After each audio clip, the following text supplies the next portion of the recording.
So I'm ready when you are ready. إن شاء الله. بسم الله. طيب. السلام عليكم ورحمة الله. الحمد لله رب العالمين. أشهد أن لا إله إلا الله وحده لا شريك له. وأشهد أن محمدا عبده ورسوله. اللهم صل على محمد وعلى آل محمد وبارك على محمد وعلى آل محمد كما صليت وباركت على إبراهيم وعلى آل إبراهيم إنك حميد مجيد. إن شاء الله last time we did الإعراب. الإعراب هو تغيير أواخر الكلم لاختلاف العوامل الداخلة عليها لفظا أو تقديرا. Before going on with that, our brother Abu Islam Jazallahu Khairan, he copied for us copies of the line of poetry that is supposed to have the meanings that are contained in al-Ajrumiyyah, right? This is now a line of poetry. Yani, you wait a little bit. Maybe not everybody is interested in that. So the Ajrumiyyah, as you have seen, is just a composition, yani, basically. Is not put in a line of poetry. It's not a poem, right? So he put the meanings that are contained in poetry form, right? So, for instance, we said before, الكلام هو اللفظ المركب المفيد بالوضع, right? So this is how it starts. He says, إن الكلام عندنا فلتسمعي أو فلتستمع. إن الكلام عندنا فلتستمع لفظ مركب مفيد قد وضع. Right? الكلام هو اللفظ المركب المفيد بالوضع. He says إن الكلام عندنا فلتستمع لفظ مركب مفيد قد وضع. Right? So this is how he put it. Sometimes when it is put in a line of poetry like that, it's like a poem, is easier to memorize. Is easier to memorize. I say supposedly. For some people, it may, further the distance of knowledge for them. Yes. Sha'ar, sometimes a poem is easier, but then not for everybody. Sometimes some people, they wouldn't prefer it, right? Then we said وأقسامه ثلاثة اسم وفعل وحرف جاء لمعنى, right? So he said أقسامه التي عليها يبنى اسم وفعل ثم حرف معنى, right? So now this الكلام هو اللفظ المركب المفيد بالوضع وأقسامه ثلاثة اسم وفعل وحرف جاء لمعنى. He put it in two lines. إن الكلام عندنا فلتستمع لفظ مركب مفيد قد وضع أقسامه التي عليها يبنى اسم وفعل ثم حرف معنى. Right? So this is how it is. So as I said, it could be easier for some of us. So, but then because of the poetry, and this is where maybe the difficulty will come. Now, because of the poetry, sometimes he will add few words that are not in there. So now you need to know those words that are not in there because he added them because of the poetry, right? Because of the poem, right? So this is the case now, and we are not originally doing this one. We are doing the original, right? So they are available here, nicely printed and copied. So you can keep a copy, and we'll leave that to the end, inshallah. Let me reserve my copy, so, طيب. So then you can use this at the end. Now I found also this book, which I would recommend for you to use, since we are doing this text of Al-Ajrumiyyah, which is in Arabic, and we are trying to translate those words in English and going through it. Once again, we're not trying to say that this is an explanation of the Ajrumiyyah. As we mentioned before, some of us have more advanced level than the others. Some of us already write and speak Arabic. of those who attend this class. Some of us are not that advanced, but then they are studying the books, Medina book 1 or 2, and some of us even in 3, right? Some of us are not that advanced, but then they are interested, and we are taking those words and, you know, explaining bit by bit.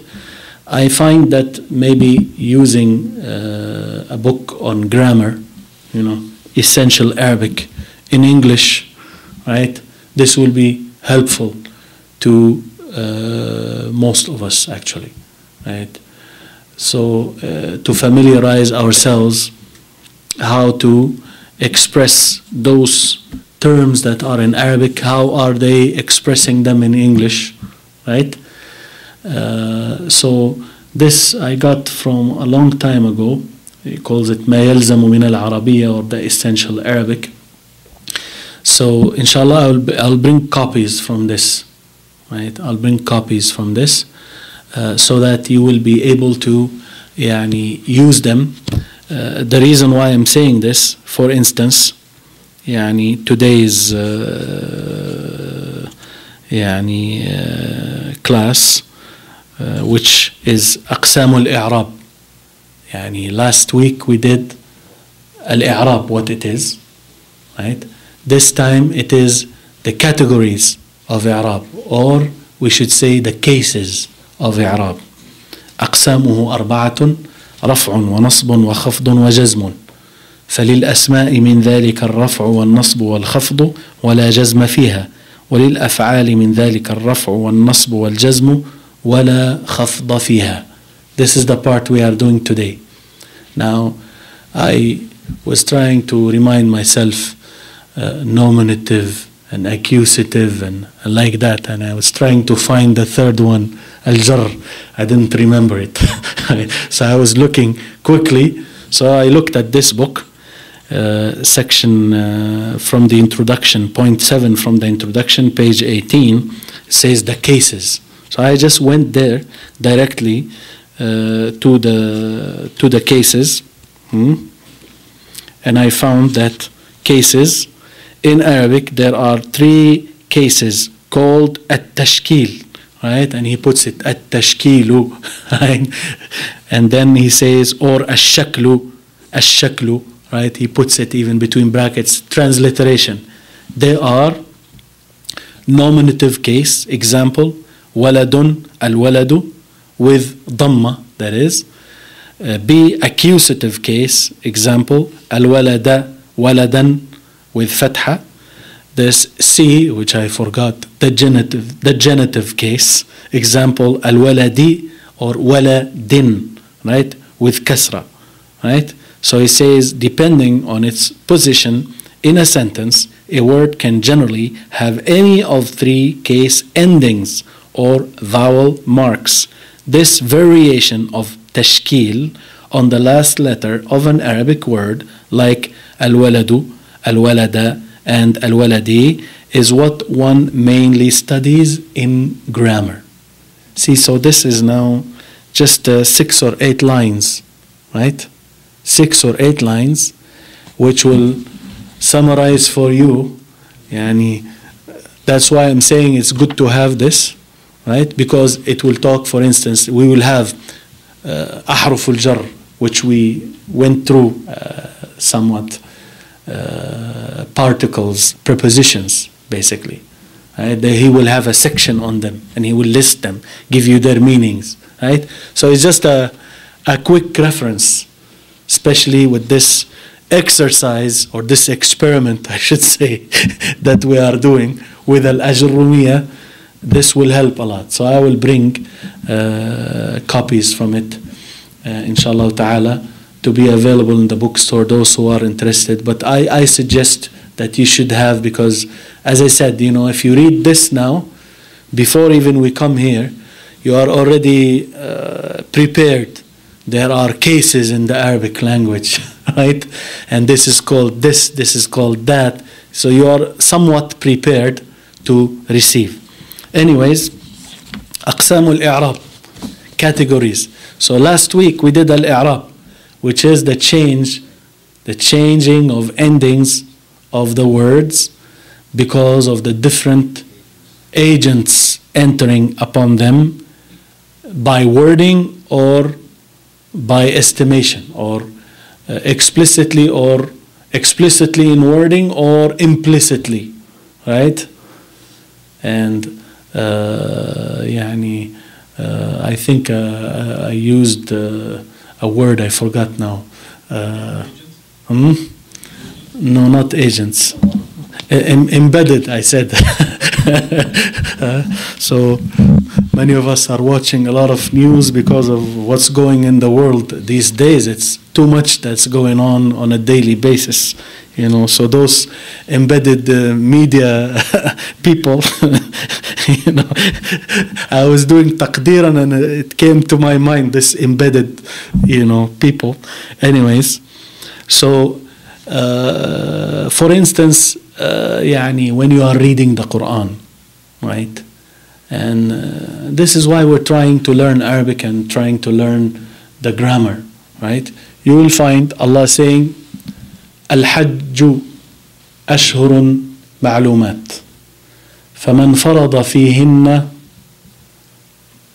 الْحَجَّ فَلَا رَفَثَ وَلَا فُسُوقَ وَلَا جِدَالَ فِي الْحَجِّ. Right? You see this word Al-Hajj, right? Came 3 times. One time has a Dhamma, another time has a Fatha, another time has a Kasra. This is Al-I'rab. This is Al-I'rab. Is those changes that is happening to the case endings or to the tashkil or shakl, as he said. Tashkil is this tashkil, you know, drawing the sign of fatha or kasra or dhamma, right? That's called tashkil. That's why if you find a book, they say, does it have tashkil on it? Yani, does it have the fatha and the kasra and the dhamma? Because if they don't have the signs, then you have to guess them, right? You have to guess those signs. Like many of the newspapers or magazines, they will write without those signs there. You see the Mus'haf, the Quran, all of it is with the tashkil, right? So you don't make a mistake in reading it, right? But sometimes many books don't have those signs in there, and therefore if you keep guessing, chances are you're making a lot of mistakes, right? So here an ayah from the Quran that has the same word appearing in the same ayah 3 times, right? And every time it has a different case, right? Al-Hajju Ashhurun Ma'lumat. Hajju here has a dhamma because it's a beginning word, mubtada, right? فَمَنْ فَرَضَ فِيهِنَّ الْحَجَّ. So whoever initiates and starts and gets into al-hajj. So now al-hajj here is an object, maf'ul bihi, right? Objective here. So therefore it has this fatha on it. Then it says لا رفث ولا فسوق ولا جدال في الحج. You should not be involved in any kind of disobedience in fi al-hajj, right? It has a kasra now because it has the fi in front of it, before it, right? So this is how, you know, we are learning this, so we end up, you know, having a taste of what we see, right? Because it's not the same. When you know what's going on, you feel something much more. The one who has some knowledge is not like the one who doesn't have anything at all. So now he says أقسامه أربعة. Its categories, the categories of al-i'rab. Al-i'rab, by the way, I don't think I mentioned the word, the meaning of the word itself. Al-i'rab, linguistically, it means to show and to express, to clarify, right? Sometimes you have someone who's a silent guy, doesn't talk too much, right? Right? And then sometimes, you know, that one person, he speaks out. Maybe you poke him too much and he talks, You say, oh, أعرب عما في صدره. You know, he now made what is within his heart, within his chest, he made it manifest now. He brought it out, right? He made it clear, right? So this is the case. So al-i'rab, this is the original meaning of it, linguistically, of course, linguistic meaning. But as a term, right, what they mean by al-i'rab is those changes that happen, right, at the endings of the words. He says, أقسامه أربعة. Its types are 4. And he mentions the 4 types. رفع, رفع, which means to put up or to raise up, to be high, to be above. رفع. ونصب, نصب is to set up or to establish or to erect, right? تسوية, you know, to level, right? طيب. خفض, we mentioned the خفض before. It is to put down or to be lower. خفض, right? That was mentioned before. The other word for خفض is jar, right? The word jar is used also for the خفض. The last one is جزم. Jazm is the original meaning, or the linguistic meaning is to cut, sever, right? And cut and sever, be certain of something, right? This is the meaning of jazm. So these are the 4 types or cases of al-i'rab. Al-i'rab. He says, فَلِلْأَسْمَاءِ مِنْ ذَلِكَ. So then, for the nouns of that, ذَلِكَ is that, he is referring to the 4 cases. The 4 cases. So for the nouns of that, يعني of these 4 cases, right? الرفع والنصب والخفض ولا جزم فيها. He says the nouns of these 4 cases, they take رفع, the case of رفع, the case of نصب, and the case of خفض, and لا جزم فيها. There is no jazm. Nouns do not take any jazm, right? He says وللأفعال من ذلك الرفع والنصب والجزم ولا خفض فيها. He says, and the verbs of that, they take, that is, of those 4 cases, they take al-raf', they take al-nasb, and they take al-jazm, and la khafda fiha. La doesn't take khafd or doesn't take jar. It means that you have 4 cases. 4 cases. 2 of them are shared between nouns and verbs. Those 2 cases that are shared are al-nasbu wal-rafa'. Al-nasbu wal-rafa'. The noun takes al-khafd and the verb takes al-jazm. Right? So these are 3 cases for the nouns and 3 cases for the verbs. So الرفع, you say جاء زيد. Zayd came. جاء is a verb, he came, right, in the past tense. Zaydun took these 2 dammat, so it is marfu'. It is the case of the rafa' here because it's a subject. It's the doer of the verb, right? جاء زيد. As for an-nasb, then you say he came, so you saw him. You say رأيت, I saw زيدًا, right? I saw زيدًا. Zaydan here because it's an object. It's the verb of seeing, the action of seeing happened on him, right? So it is an object, right? Therefore, it's taking the case of nasb. As for al-jar, or we said, or al-khafd or al-jar, then if you passed by him, you say marartu bi zaydin. I passed by Zayd. Marartu bi zaydin.